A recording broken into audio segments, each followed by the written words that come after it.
everyone, in today's video I'll tell you how to fix USB connecting and disconnecting issues in your device Samsung M55.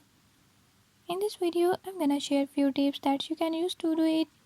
If you don't want to miss what's coming up, hit the subscribe button and ring the notification bell so you never miss out on new videos. Let's get started.